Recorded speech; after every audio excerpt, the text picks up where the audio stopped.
Fari lay on the hard, cold floor, her body shaking and weak. Blood stained her clothes and tears ran down her face. She had just lost the baby she prayed for every single night, a baby she already loved so much, even before holding it in her arms. Her heart was broken, her body in pain. But instead of comforting her, Azel, the man who once held her hands and promised to protect her, stood over her, full of anger. He didn't see her pain. He didn't care about her tears. He called her cursed. He called her useless. And then his fists came crashing down on her again and again. Fari begged him to stop. She cried out for mercy, her voice weak but desperate. "Please, Azel, please," she whispered. But Azel's rage only grew stronger. He shouted at her, blaming her for the miscarriage, calling her a failure. He didn't stop. Blow after blow, he hit her while she lay helpless, too weak to defend herself. Her sobs echoed through the small apartment, but Azel didn't care. He wanted to punish her more. Fari felt her strength slipping away, her vision blurred, and for a moment, she thought this was the end. She thought she was going to die right there, on that floor, beaten by the man she once loved. Her body couldn't take more pain. Her heart couldn't take more heartbreak. She wanted someone, anyone, to save her. But Azel's fists kept landing on her, and the pain felt endless. But then, something happened. The thin walls of the apartment couldn't hide the sounds of her screams and Azel's violence. The neighbors, who had heard shouting before, finally realized this time was different. They heard the painful cries, the thudding blows, and the desperate pleas. Panic spread among them. Someone ran outside and called the police. And just as Azel raised his hand for one more cruel hit, the loud scream of sirens filled the air. Red and blue lights flashed through the window, lighting up the dark room. The sound was so sharp, so sudden, that even Azel froze. The neighbors gathered outside, their hearts pounding. The police stormed in, their boots heavy against the floor, their voices loud and commanding. Azel barely had time to react before strong hands grabbed him and pulled him away from Fari. He struggled, shouting, but the officers didn't listen. They saw Fari lying there, bloodied, bruised, barely breathing, and their faces turned hard with anger. The whole street watched as Azel was dragged out, still cursing and spitting. But the sight of Fari, broken and bleeding, silenced everyone. It was a scene no one would ever forget. The night that started with pain and terror ended with flashing lights and shocked whispers. And for the first time, Fari was no longer alone. The world had finally heard her cries. For months, Fari lived a life no one truly saw. On the outside, she smiled. When neighbors greeted her, she smiled. When friends asked if she was okay, she smiled and said everything was fine. But deep inside, she was breaking. Every night, when the house was quiet, Fari cried herself to sleep, her pillow soaked in tears that no one knew about. Her heart was heavy, but she kept pretending, hoping that one day things would get better. Azel, the man she once loved, had changed. Day by day, he became colder, crueler. He found reasons to blame her for everything. If the food was too salty, he shouted at her. If his shirt wasn't ironed well, he cursed her. And the worst wound he gave her was with his words. He reminded her every day that she had failed to give him a child. He called her barren, useless, and cursed. Each word cut her deeper than a knife, but Fari stayed silent, swallowing her pain because she believed that maybe, just maybe, love could fix things. But this time, things went too far. This time, the pain wasn't just in her heart. It was on her skin, on her face, on her body. Azel's anger had turned dangerous. What started as shouting soon became pushing, and then pushing turned into hitting. Fari could feel the difference this time. It wasn't just about hurt feelings. This pain could take her life. Every blow made her weaker. Every insult made her spirit smaller. She realized she wasn't just losing her happiness. She was losing herself. She tried to hide the bruises with makeup. She covered the scars with long clothes. No one noticed the change because Fari had become so good at hiding her pain. But inside, she was trapped in fear. She walked on eggshells every day, scared of saying the wrong thing, scared of burning the food, scared of looking at Azel the wrong way. She lived in a house full of silence and tears, a house that felt more like a prison. She prayed every night, asking God to give her a child, thinking that maybe then Azel would love her again. She believed that if she became a mother, the insults would stop and the beatings would end. But even when she found out she was pregnant, the fear didn't go away. Deep inside, she knew that the storm was still coming. And when she lost the baby, the pain that followed was unlike anything she had ever known. This time, her tears weren't silent anymore. This time, her pain screamed so loud that the world could no longer ignore it. And this time, it almost cost her life. It started with a sharp pain in Fari's stomach. At first, she thought it was normal, but then she felt the warm blood trickling down her legs. Her heart stopped. She knew something was wrong. Terribly wrong. She grabbed her wrapper, held her stomach, and rushed out, her hands shaking. She didn't care that she was weak. She didn't care that her vision was blurry. All she wanted was to save the baby she had already loved with all her heart. The baby she had prayed for every night, hoping it would finally bring peace to her home. At the clinic, Fari could barely breathe. She was crying, begging the nurses to help her, to save her child. They laid her on the bed, and the doctor came in. But the look on his face made her heart sink. He didn't have to say a word. His sad eyes told her everything. The baby was gone. Her world shattered in that moment. She felt empty, like her soul had left her body. She had lost the little hope that had kept her going all these months. Her hands trembled as she touched her stomach, now cold and lifeless inside. She hadn't even finished crying when the door burst open. Azel stormed in, his face dark with anger, not sadness. He didn't ask if she was okay. He didn't ask about the baby. His eyes, full of rage, met hers, and all she saw was hatred. Instead of comforting her, he blamed her. He shouted, saying it was her fault, that she was cursed, that she couldn't even carry a child properly. Fari, still bleeding and weak, couldn't believe what she was hearing. The man who should have been by her side in this painful moment was instead tearing her apart with his words. She wanted to scream, to tell him how much pain she was in, but her voice was stuck in her throat. Tears streamed down her face as Azel's insults filled the room. The nurses looked away, too afraid to interfere. Fari felt smaller and smaller, her spirit breaking with every word he threw at her. It was supposed to be a day of mourning, a day to grieve the child they had lost. But for Azel, it was a day to release his anger, and Fari was the target. In that cold clinic room, Fari realized that she was truly alone. The man she had loved, the baby she had dreamed of, all gone in a single day. Her heart broke into pieces, and for the first time, she felt like giving up. The miscarriage didn't just take her baby, it took her last bit of hope, her strength, her will to keep fighting. And as Azel's shouting echoed in her ears, Fari knew that her world would never be the same again. As Fari sat there, still broken from losing her baby, Azel's words cut deeper than any knife. He stood over her, his face twisted in anger, shouting that she was useless, that she was a failure as a woman. Every word felt like a slap to her soul. She was already weak, her body still bleeding, her heart already shattered. But Azel didn't stop. His voice got louder, his words got harsher. He called her cursed, said she brought nothing but bad luck into his life. Fari, with tears running down her face, begged him to stop, begged him to let her grieve. But Azel's heart had turned to stone, and then he raised his hand. Before she could even react, his palm landed hard across her cheek. The sting was sharp, but the pain inside her was even worse. She gasped, holding her face, but Azel didn't care. He hit her again, this time harder, sending her crashing to the floor. Fari cried out, her voice weak but filled with pain. She begged for mercy, but Azel's fury only grew stronger. He kicked her in the stomach, the same stomach that had just lost their baby. Fari curled up on the cold floor, trying to protect herself, but Azel kept hitting, kept kicking, like he wanted to destroy what little was left of her. The sounds of his fists and her cries echoed through their small apartment. This time, the thin walls couldn't hide the violence. The neighbors, who had heard arguments before, but never dared to interfere, froze in shock. The blows were loud, the screams were chilling. Some neighbors covered their ears. Some whispered to each other in fear, but others finally decided they couldn't stay silent anymore. They could hear Fari's weak voice begging, "Please, Azel, please stop. I'm hurting." But Azel's rage drowned out everything else.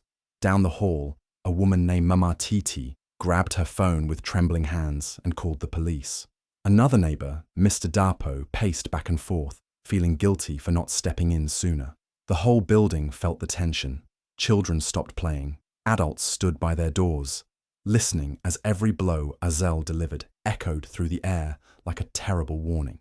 It wasn't just a private fight anymore. It had become a nightmare that the entire street could feel. And inside that room, Fari, bruised and broken, thought she would die that night. She could barely move, barely breathe. Her vision blurred as she lay there, her body shaking from pain and fear. But even as Azel raised his hand again, something changed.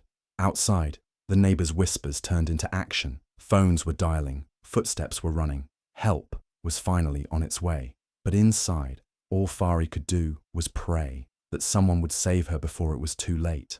Just as Azel lifted his hand again to strike Fari one more time, something happened that made him freeze for a second. Bright red and blue lights flashed through their small window. The loud sound of sirens filled the air, getting closer and closer until they stopped right in front of their door. Before Azel could even understand what was happening, the door burst open with a loud bang. Police officers stormed in, their faces serious, their eyes sharp. Azel tried to act bold, shouting at them, spitting insults like he was still in control. He called them names and told them to get out of his house.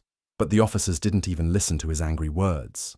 Their eyes fell on Fari, who was lying on the cold floor, her face swollen and covered in blood, her body trembling and weak. She could barely lift her head to look at them, but her teary eyes silently begged for help. When the officers saw her condition, something snapped inside them. Their own anger replaced Azel's. Without waiting, they grabbed him roughly, twisting his arms behind his back. Azel shouted in pain, but this time, nobody cared about his screams. The neighbors, who had gathered outside, watched as the man who had terrorized Fari was finally getting what he deserved. Some of them cheered quietly, others just stood in shock, but everyone knew this was the end of Azel's evil reign. As the officers dragged him out of the apartment, Azel struggled and cursed, but the policeman didn't go easy on him. One officer gave him a hard shove, making him stumble. Another made sure his hands were tied tight, so tight that Azel winced in pain. For the first time, Azel was the one feeling helpless, the one feeling fear. The same pain he had given to Fari was now coming back to him, and even more. Meanwhile, inside, another officer gently helped Fari sit up. She was so weak that her body felt like it would break apart. But for the first time in a long while, she felt safe. The flashing lights outside, the strong hands that pulled Azel away, the kind voice telling her, "You're safe now, ma'am," all felt like a lifeline. Tears rolled down her face, not from pain this time, but from relief. The neighbors, who once stayed silent, now stood together watching Azel being thrown into the police van like the criminal he was. His shouts faded as the sirens wailed again, this time taking him away. And as Fari was carried out carefully on a stretcher, the street that once echoed with her cries now whispered words of support and prayers. The nightmare was finally over, and the tables had turned. Azel, who thought he was untouchable, was now the one in chains, and Fari had survived. Fari lay quietly in the hospital bed, her body weak and sore, every inch of her covered in pain. The bright lights above her felt too harsh, and the soft beeping of the machines was the only sound filling the room. She could barely move, even breathing hurt. But deep inside her, something small but strong was waking up, a tiny spark of courage that refused to die. For so long, Fari had accepted the pain, thinking she had no choice. She believed that suffering in silence was her fate. But now, as she lay there, with her body broken but her heart still beating, she realized something important. She had survived. She was still alive. And maybe, just maybe, this was her second chance. Not just to live, but to take back everything Azel had stolen from her, her dignity, her peace, and her worth. Her mind went back to all those nights she cried herself to sleep, all the times she blamed herself, and all the bruises she hid under clothes and fake smiles. But lying there in that hospital bed, she knew the time had come to stop hiding. This pain would not be the end of her story. It would be the beginning of her fight back. The door to her hospital room opened quietly, and an officer stepped in. His face was kind but serious. He pulled up a chair and sat beside her, speaking softly so as not to startle her.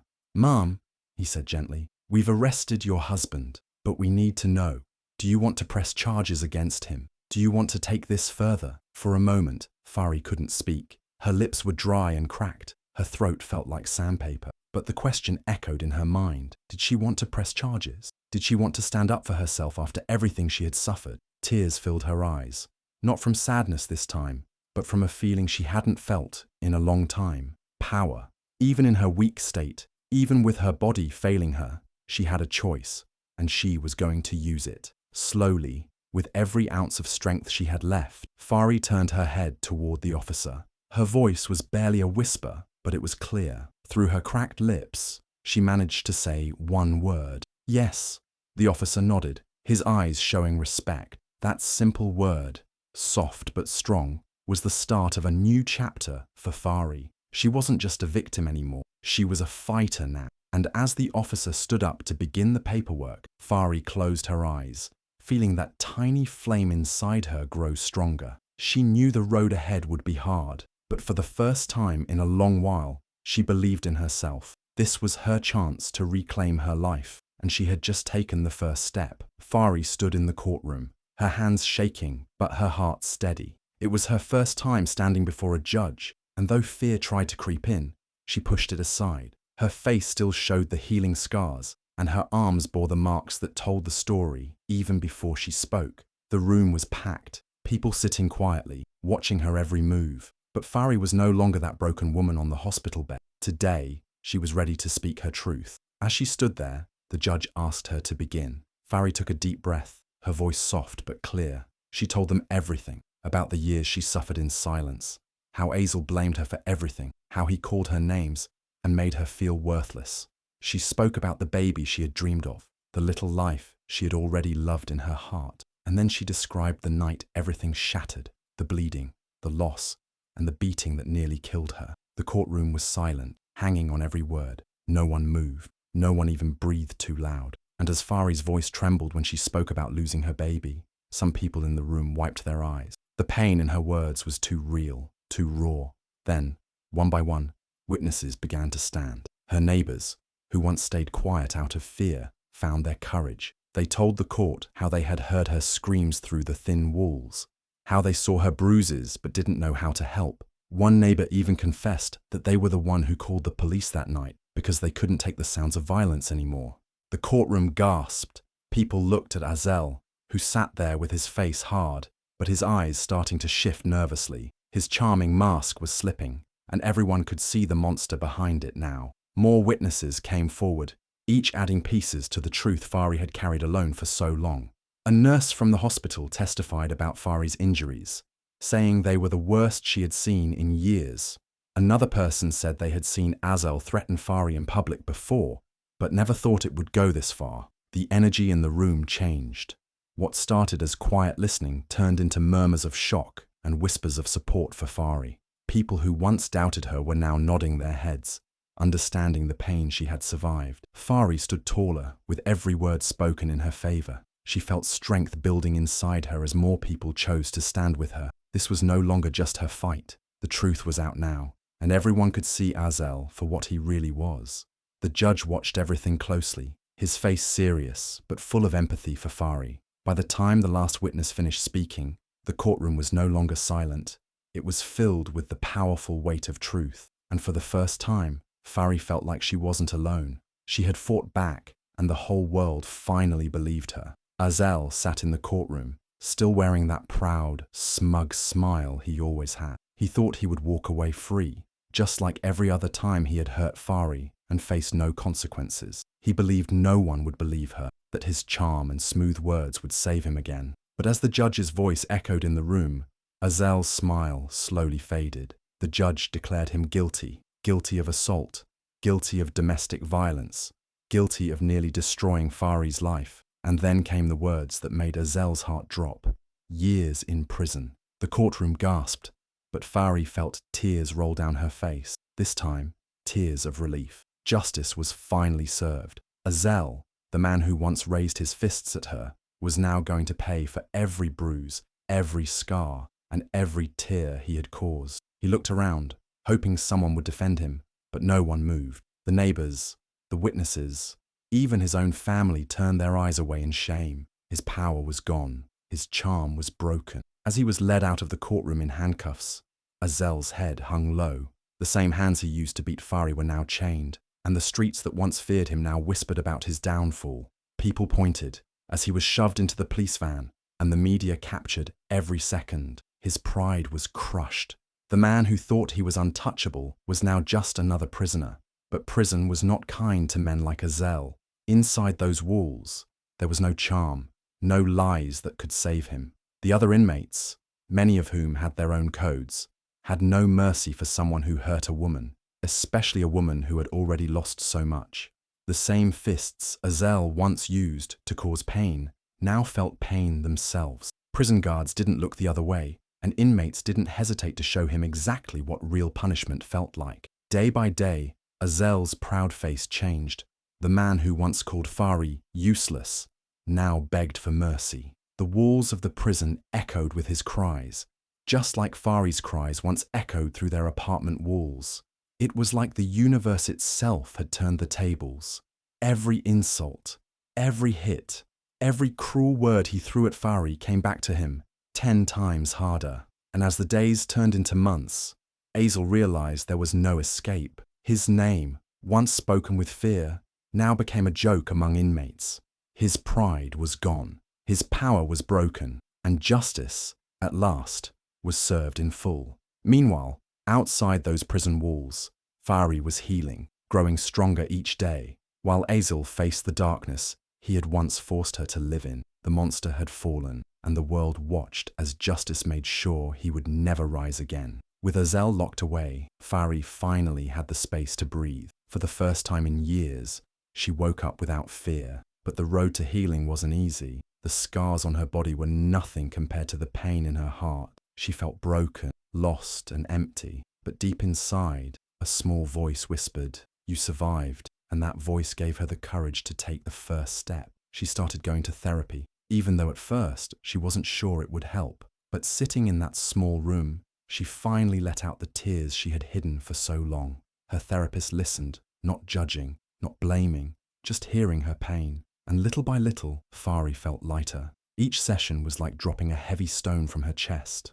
Then she joined a support group, a circle of women who had suffered just like her. At first, Fari was shy. She felt ashamed, thinking she was weak. But when she heard other women share their stories, stories of pain, fear, and survival, she realized she wasn't alone. These women became her sisters. They cried together, laughed together, and most importantly, they lifted each other up when the weight felt too heavy. Week by week, Fari's spirit grew stronger. The woman, who once couldn't look in the mirror without seeing shame, now started to see strength. She began to do small things she once loved, but had abandoned, like singing softly to herself, cooking meals that made her smile, and going for long walks where she felt the sun on her face. These small steps were victories, each one building her confidence. Her support group encouraged her to share her story, and when she finally did, something powerful happened. Other women told her that her courage gave them hope. Fari, who once saw herself as a victim, started to see herself as a warrior, someone who fought through the darkest nights and lived to see the light. She started volunteering at the center, helping new survivors who walked in with the same broken look she once had. She held their hands, wiped their tears, and told them, "If I can survive, so can you." And each time she said those words, her own belief grew stronger. Bit by bit, the pieces of her broken heart came back together. They didn't fit perfectly. There were still cracks, still memories that brought tears. But those cracks made her who she was now. Not weak, but powerful. Fari wasn't just surviving anymore. She was living, and she was rising higher every day. The woman who was once beaten down had now found a power inside her that no one could ever take away again.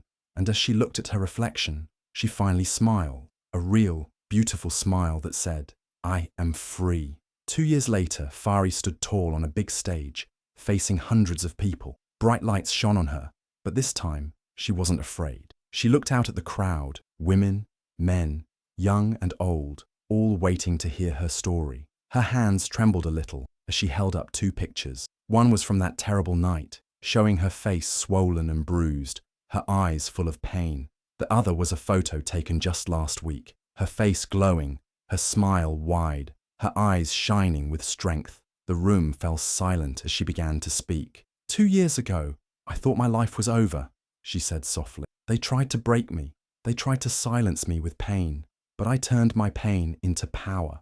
Her voice grew stronger with every word, and people leaned in, hanging on to every sentence. She talked about the dark nights, the tears, the loneliness. But then she spoke about the women who lifted her up, the therapy that healed her heart, and the day she looked in the mirror and saw a fighter, not a victim. As she spoke, some people in the audience wiped their eyes. Others nodded, feeling her words deep in their souls. Fari shared how she now helps other survivors, giving them the same hope that once saved her. I stand here not just for me, but for every woman who is still trapped in silence, she said, her voice breaking just a little. You are not alone. Your voice matters, and you are stronger than you know. Then, she raised the picture of her smiling self high in the air. This is who I am today. Not broken, not weak, but powerful and free. The crowd couldn't hold back any longer. They stood up and clapped, loud and long. Some cheered, some shouted her name. Fari's heart swelled with emotion. For years she had been beaten down, but now the world was standing for her. Tears rolled down her cheeks, but this time they weren't from pain. They were tears of victory. She had turned her scars into a message that gave others courage. And as she looked around the room, seeing people rise to their feet, she knew this was only the beginning. Her story had reached hearts, and her voice had sparked a fire that no one could put out.